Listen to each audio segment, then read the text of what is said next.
So, dear brothers, I unite myself with you in this moment of our celebration of the feast of our founder in a very, very peculiar situation of this pandemic. Only a few of us are here. But I remember the days Claret was with the people at different times of their suffering, like the pandemic in Cuba, to be with the people. Because these different moments of this kind of sufferings will pass away.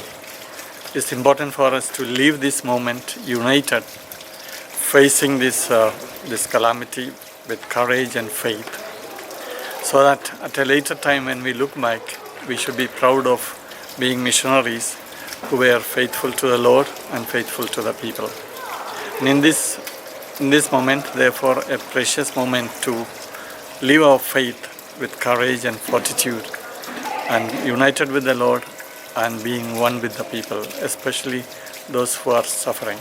Now, our life should be a way of encouraging our people to endure this moment, so that we, with God and His grace, humanity will pass this moment and grow through this to a better way of being humans, brothers and sisters to one another.